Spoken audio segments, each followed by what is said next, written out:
Hello guys, আজ সকাল থেকে আমার পেটের অবস্থা খুবই খারাপ। ছি ছি ছি, শালা এক্ষুনি বেরিয়ে যাবে মনে হচ্ছে। চ চ দাদি বাথরুমে চ। তারপরে হালকা হয়ে এসে ওয়ারের জল খেয়ে নিলাম। ওয়ারের জলটা খেতে পুরো ছাগলের হিসুর মতো। ছি শালা, ওয়ারের জলটা না খেলে মা দুপুরে ভাতই দেবে না, শালা জ্বালাও বটে। তারপর প্রতিদিনকার মতো আজকে ভিডিও এডিট করতে বসে পড়েছিলাম। অনেকক্ষণ এডিট করার পর খিদে পেয়ে গেল। মাকে খেতে দিতে বললাম, মা আমাকে এভাবে অপমান করবে। ছি শালা, তোমরা শুধু একবার শোনো।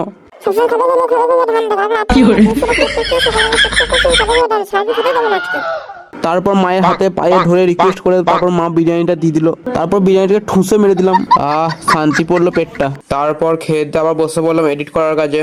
টানা 2 ঘন্টা 2.5 ঘন্টা এডিট করে নিলাম। তারপর কামড়ি কামড়ি জল খেয়ে নিলাম। তোমরা সবাই জানো যে কোনো খাবার কামড়ি খেলে পুষ্টি যোগায়।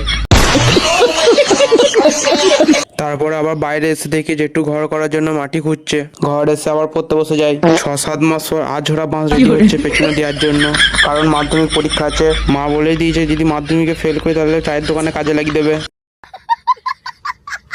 আমি ভালো করে পড়াশোনা করি। তোমরা চ্যানেলটা লাইক সাবস্ক্রাইব ফলো করে দিও। যদি ভিডিওটা ভালো লেগে থাকে ছোট বড় একটা কমেন্ট করে দিও।